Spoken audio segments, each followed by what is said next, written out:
News coming in from the national capital after invoking ESMA on striking DTC workers. The Delhi government has given a 3-hour ultimatum to bus drivers, asking them to return to duty. The Essential Services Maintenance Act, or ESMA, has been invoked by the Delhi government after the DTC Drivers Union continued their strike today as well over the Sunday road rage incident where a driver was reportedly beaten to death. There is a provision of a 3-year imprisonment and discontinuation of services under this act in case employees refuse to return to work.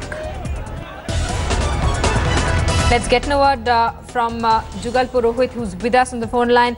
Jugal, the Delhi government invoking the Essential Services Maintenance Act against striking DTC bus drivers. What do we see? How do you see this story developing from this point onwards? Well, Simi, last evening, the Delhi government had made its intentions absolutely clear that it would invoke the Essential Services Maintenance Act 1968 against the erring employees of DTC, and that's what it has done this morning. In terms of the way things are, it does seem the presence of these buses on the streets of Delhi and NCR is definitely there. They're more visible. In fact, the reports that we've got from all the depots are showing to us that there is an increase in the number of buses plying, at least 2,000 of them from a total fleet strength of approximately 5,000 that the DTC has. Close to 2,000 this morning, we were given to understand, are already on the streets. And the Aam Aadmi Party transport leader, Gopal Rai, has said that their information says that more than 3,000 buses are already on street. But nevertheless, things are much better than what they were yesterday, and if the DTC employees who I've spoken to is anything to go by and their point is to be believed, then they also say that the Essential Services Maintenance Act, the invoking of the same, has caused many of them in fact to actually come back and report to duty, because under the ESMA, what happens is that if a public servant is not doing his duty, not only can he be suspended or dismissed, but also legal action can be initiated against him. So, of course, beyond the protest which was registered yesterday, the employees are in no mood to sort of extend this. And as I said, we're seeing an enhanced presence, at least for now, on the streets. And the DTC employees who we met told us that things will improve as the day goes by.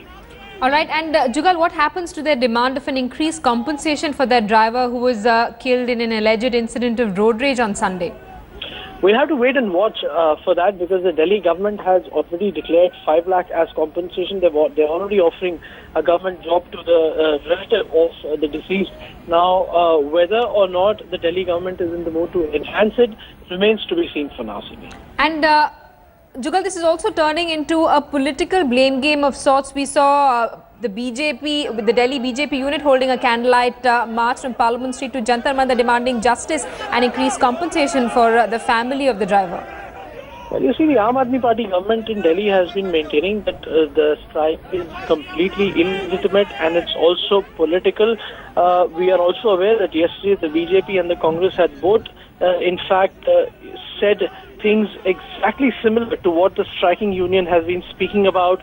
In that way, it gave credence to the Aam Aadmi Party government's allegation that it's a strike which is being propped up by Congress and the BJP. But notwithstanding that, as I said, what remains to be seen now is just how things go from here on.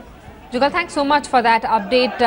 The Delhi government has decided to invoke ESMA against the striking bus drivers, which means that they have to return to duty immediately. They've been put on a 3-hour deadline.